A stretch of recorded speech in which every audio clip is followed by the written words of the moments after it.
시청자 여러분 안녕하십니까? 헬로티비 뉴스입니다. 먼저 오늘의 주요 뉴스부터 보고 오시죠.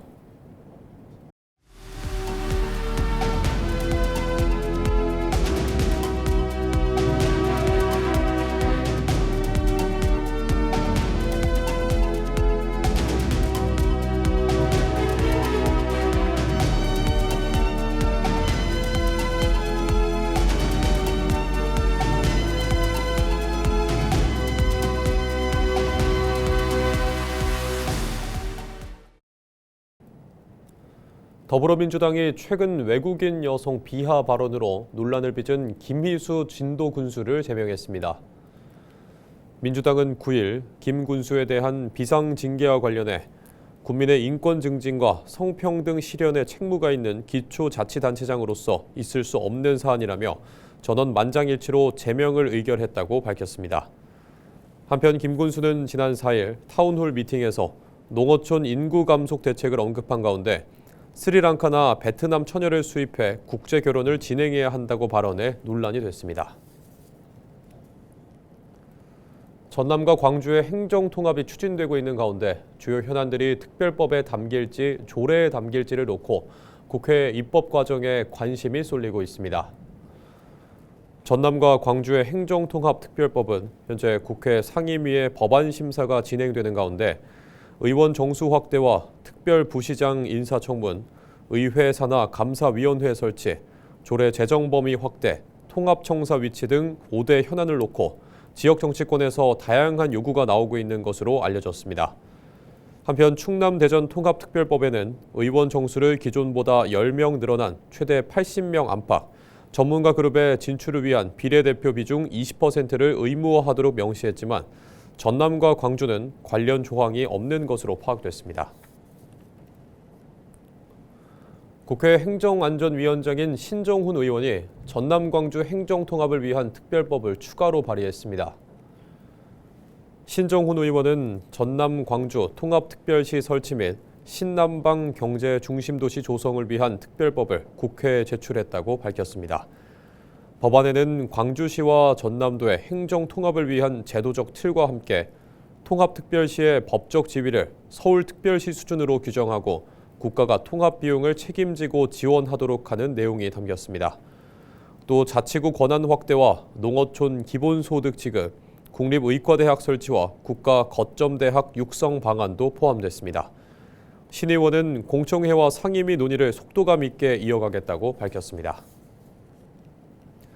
전남도 의회 임시회가 열려 조례안이 의결되고 건의안이 채택됐습니다.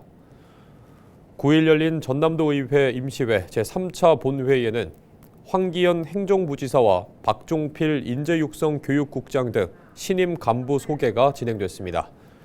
안건으로는 지자체 간 상생 협력 지원 조례안을 비롯해 전남 도립대와 목포대 통합 지원 조례안, 공무원 이주 지원비 지원 조례안 등 24건이 상정돼 대부분 참석 의원 만장일치로 가결됐습니다. 이와 함께 지역 소멸 대응을 위한 영산포읍 환원 제도 정비 촉구 건의안과 한국농어촌공사 농지 임대 수탁자 사업 전면 개편 촉구 건의안이 전남 통합대학교 국립의대 2028년 개교 촉구 건의안이 채택됐습니다. 전남도 의회 김주웅 의원이 김의 수출 경쟁력을 강화를 위해 해주류를 뜻하는 영어 시위드 표기에서 벗어나야 한다고 주장했습니다. 김 의원은 지난 3일 전남도 해양수산국 업무 보고에서 김 수출이 사상 처음 10억 달러를 넘겼지만 중국과 일본의 생산 확대가 이어지는 만큼 구조적인 수출 전략 점검이 필요하다고 지적했습니다. 특히 김 의원은 김이 일반명으로 판매될 경우 가격 경쟁에 취약해질 수 있다며 김을 대한민국 고유 명사로 육성해 우수한 이미지를 확보해야 한다고 강조했습니다. 대한조선이 수에즈막스급 원유 운반선 시장에서 하나로 1조 원 규모 8척을 수주하면서 시장 점유율을 높여가고 있습니다. 대한조선은 9일 마샬 소재 선사로부터 수에즈막스급 원유 운반선 2척을 추가로 수주했다고 밝혔습니다. 선박 가격은 한 척당 1,290억 원 규모로 동종 선박의 평균 가격보다 높은 것으로 알려졌습니다. 대한조선은 현재까지 수에즈막스급 원유 운반선 8척에 대한 일감을 확보하는 등 전 세계 발주 물량의 62%에 이르는 시장 점유율을 기록하고 있습니다. 순천 지역 기업 대다수가 올해 설 연휴에 닷새 동안 휴무할 예정인 가운데 설 상여금을 지급하는 기업은 절반 수준에 그친 것으로 조사됐습니다. 순천 상공회의소가 지역 주요 기업 136곳을 대상으로 조사한 결과 119개사 전체 87.5%가 설 연휴 기간 5일 동안 휴무 계획이라고 밝혔습니다. 다만 운수업종과 레저 스포츠 업종 등은 별도 휴무가 없거나 하루만 쉬는 곳도 있는 것으로 확인됐습니다. 설 상여금 지급 계획이 있다고 답한 기업은 전체 약 58%로 금일봉 형태 정액 지급이 가장 많았고 평균 지급액은 52만 7천 원으로 조사됐습니다. 순천 상공회의소는 철강 화학 산업 침체와 내수 부진 장기화로 올해 설 상여금 규모가 지난해보다 10% 줄어들 것으로 내다봤습니다. 법무부의 육성형 전문기술학과 시범사업에 목포과학대학교 신재생에너지 전기과가 선정됐습니다. 해당 제도는 한국어 역량과 중간 수준 이상의 기술을 갖춘 외국인 유학생을 지역 전문대학에서 육성해 산업 현장에 공급하는 사업입니다. 이번 시범사업에는 전국 8개 시도 16개 전문대학이 선정됐으며 전남 광주 지역에서는 목포과학대가 유일합니다. 전남도는 이번 사업을 통해 신재생에너지와 전기 분야에서 연간 최대 50명, 2년간 최대 100명의 외국 전문 인력을 양성할 계획입니다. 전남개발공사가 운영한 전남도청 야외 스케이트장이 성황리에 운영을 마쳤습니다. 전남개발공사는 지난해 12월부터 전남도청 앞에 문을 연 야외 스케이트장에 한 달 보름여 만에 4만여 명이 찾았다고 밝혔습니다. 전남개발공사는 개발 이익을 환원해 33억 원을 들여 야외 스케이트장과 눈썰매장을 조성했습니다. 전남교육청이 2026학년도 학교 급식을 학생 건강에 초점을 맞춰 체계적인 운영에 나설 방침입니다. 전남교육청은 학교 급식 운영의 내실화와 영양관리 강화, 식생활 교육 지도 등을 목표로 안전한 무상급식을 이어가고 작은 학교 여건에 맞는 급식을 제공할 계획입니다. 이와 함께 학교 급식 운영계획 수립과 이행관리 등을 통해 신뢰도를 높이고 성장 단계에 맞춘 영양관리와 알레르기, 다문화 학생을 고려한 맞춤형 급식을 강화할 방침입니다. 고흥군의회 343회 임시회가 폐회했습니다. 고흥군의회는 이번 임시회에서 2026년도 군정 주요 업무계획 보고를 통해 한 해 군정 운영 방향과 주요 현안 사업에 대해 점검했으며 고흥군 방치 선박 효율적 관리 및 해양 환경 보전에 관한 조례안 등 조례안 14건 등을 심의 의결했습니다. 고흥군 의회는 앞으로도 지역 발전과 국민 삶의 질 향상을 위한 제도 마련에 집중할 방침이라고 강조했습니다. 순천만에서 주민 참여형 갈대숲 정비 작업이 시작됐습니다. 순천시는 4월 말까지 3달 동안 소주기 간조 물대를 맞춰 순천만 습지 일원에서 묵은 갈대배기 작업을 추진한다고 밝혔습니다. 이번 작업에는 대대 지역 주민과 어촌계 등 지역 주민 50여 명이 참여해 갈대숲 탐방로 고엽 갈대 제거와 원형 갈대 군락 복원, 해양 쓰레기 수거 등을 진행합니다. 베어진 갈대는 국가정원 시설물과 정자 지붕 보수, 탐방로 울타리 제작 등에 활용될 예정이며 일부는 농가 사료와 축사 깔개로도 지원됩니다. 여수시가 2026 여수 세계섬 박람회 성공 개최를 위해 음식 숙박 분야 선제 대응 체계를 구축했습니다. 여수시는 음식 숙박 비상 대책반을 운영해 음식 숙박업소 위생 관리와 바가지 요금 예방, 친절 서비스 개선 등을 중점적으로 추진할 예정입니다. 이와 함께 주요 상권과 행사장 인근 업소를 중심으로 위생관리 실태 점검을 강화하고 관련 종사자를 대상으로 친절 특별 교육을 실시해 서비스 품질을 개선할 방침입니다. 완도군과 중국 후베이성 적벽시가 우호 교류를 강화하기 위해 손을 맞잡았습니다. 완도군은 지난 1일부터 4일까지 중국 후베이성 적벽시를 방문해 행정교류와 관광, 문화, 산업경제 등 상호 발전을 위한 협력 사항을 추진하기 위해 업무 협약을 체결하고 글로벌 협력 모델을 구축하기로 했습니다. 한편 중국 적벽시는 인구 50만 명이 거주하는 곳으로 전통 제조업과 신성장 에너지, 스마트 제조 사업 등이 발전한 지역입니다. 강진군이 강진과 광주를 잇는 고속도로 개통에 대비해 관광 활성화와 지역경제 대응 전략을 마련했습니다. 강진군은 지난 5일 대응사업 발굴 보고회를 열고 관광 수요 대응과 교통 환경 개선, 홍보 마케팅 강화 등 모두 4개 분야 33개 과제를 제시했습니다. 또 호텔 리조트 등 숙박시설 유치와 전기차 충전 허브 조성, 로컬푸드 직매장 확대 운영 방안 등을 논의했습니다. 이번 보고회는 접근성 개선에 따른 지역 변화에 선제적으로 대응하고 광주와의 연계 효과를 높이기 위해 마련됐습니다.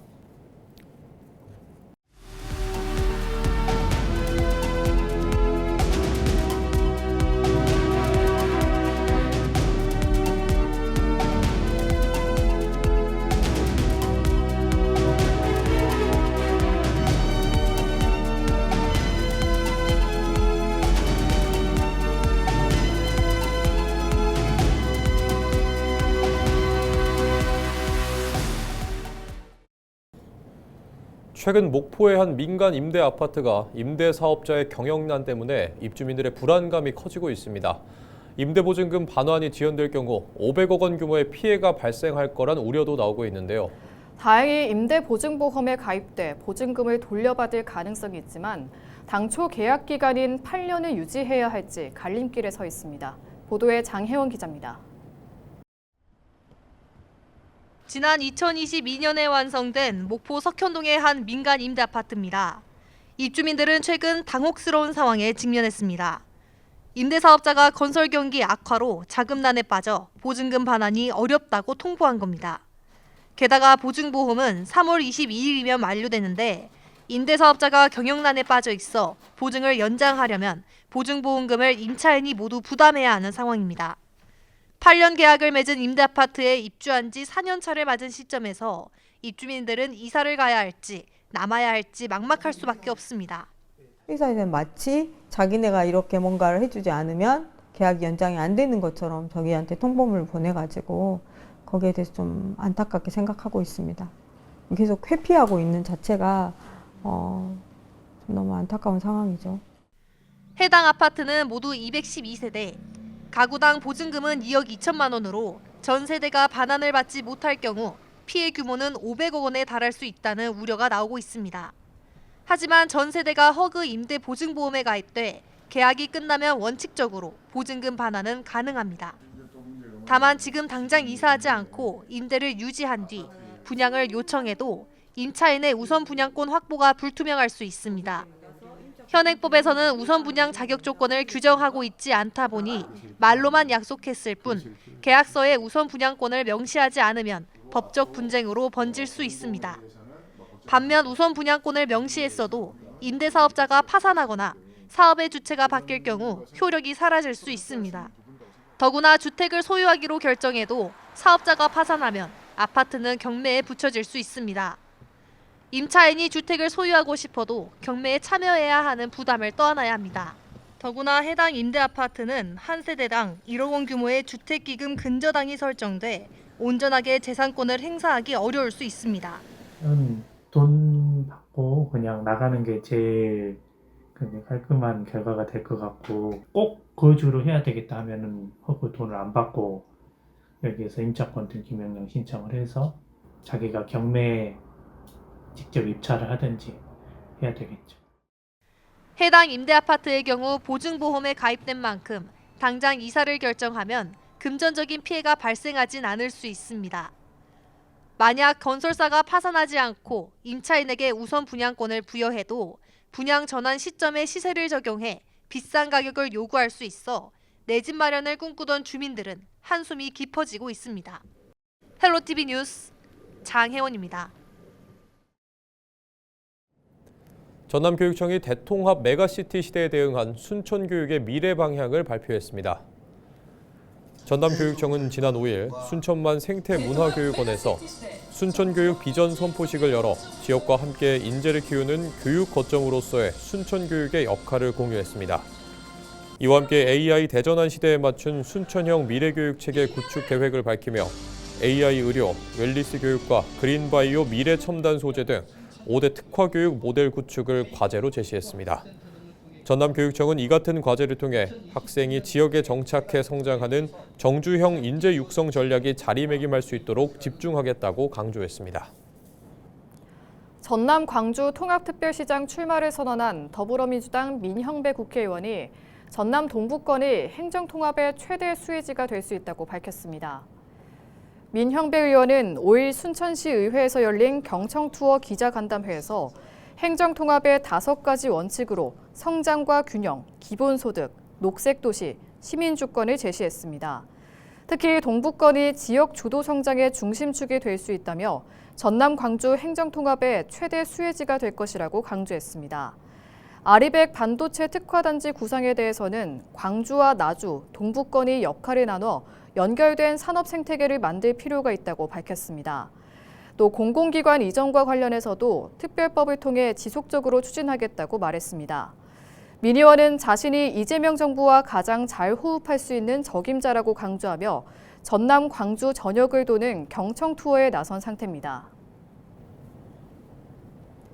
국내 주요 산업도시인 여수시가 친환경 도시로 거듭나기 위해 속도를 내고 있습니다. 오는 4월에는 유엔기후 변화 협약 기후주간을 개최해 지역이 가진 친환경 도시로서의 경쟁력을 국제 무대에 선보일 예정인데요. 여수시는 이를 계기로 지역 수건 사업인 COP33 유치까지 이뤄내겠다는 구상입니다. 송하영 기자의 보도입니다. 세계 최대 석유화학 단지로 불리는 여수 국가산단. 수십 년 동안 화랑이 이어졌던 석유화학 산업은 눈부신 지역경제 발전의 토대가 됐습니다. 하지만 대기오염 물질 배출과 공장 폐수로 인한 수질오염 등 환경 부담 역시 누적돼 왔습니다. 이런 가운데 기후위기가 세계적 과제로 떠오르면서 탄소 배출 구조를 가진 산업도시에 대한 친환경 전환 요구가 거세지고 있습니다. 이에 여수시는 지역 먹거리 산업 성장과 환경 보전의 공존을 위해 지속 가능한 해법을 찾고 있습니다. 유관기관, 기업과 함께 정유화학 공정 내 이산화탄소를 기초화학물질로 전환하기 위한 프로젝트를 진행하는 등 친환경 산단 전환을 본격화하고 있습니다. 이 같은 노력을 인정받아 지난해 10월 유엔 기후변화 협약 기후주간 국내 개최 후보지로 선정된 데 이어 최종 개최지로 확정됐습니다. 이번 선정은 시민들이 함께 해온 탄소 중립 실천과 여수시의 기후위기 대응 역량이 국제사회로부터 공식적으로 인정받은 결과라고 보고 있습니다. 유엔 기후변화 협약 기후주간은 전 세계 정부와 국제기구, 기업 등이 모여 기후위기 대응 방안을 모색하는 행사로 당사국 총회 공식 의제를 논의하는 자리이기도 합니다. 오는 4월 21일부터 닷새 동안 여수세계 박람회장 일원에서 열리는 이번 행사에는 198개국에서 1000여 명이 참여할 전망입니다. 행사 기간 기후도시 포럼과 정책 교류를 비롯해 환경영화제 등 다양한 프로그램이 진행됩니다. 이와 함께 기후에너지 환경부가 주최하는 대한민국 녹색전환 국제주간도 마련됩니다. 여수시는 이번 행사를 통해 국제행사 개최 역량을 선보여 오랜 기간 사활을 걸고 있는 33차 당사국 총회 유치도 성공하겠다는 전략입니다. 2016 여수세계 선박람회를 준비하며 축적해온 경험과 매뉴얼을 이번 행사에 적극 활용할 계획입니다. 이번 행사를 성공적으로 치러낸다면 2028년 COP33 유치를 위한 현장 실사에 큰 플러스 요인으로 적용하면서 국제사회에 여수는 이미 COP33을 개최할 모든 준비가 끝났다는 확신을 주게 될 겁니다. 산업도시에서 친환경 도시로 탈바꿈에 나선 여수시. 유엔 기후변화 협약 기후주간 개최 이후 수건 사업인 COP 유치에 성공할 전환점을 맞이할 수 있을지 주목됩니다. 헬로티비 뉴스 송하영입니다. 이상으로 뉴스를 마칩니다. 저희는 언제나 지역민 여러분과 함께합니다. 시청해주신 여러분 고맙습니다.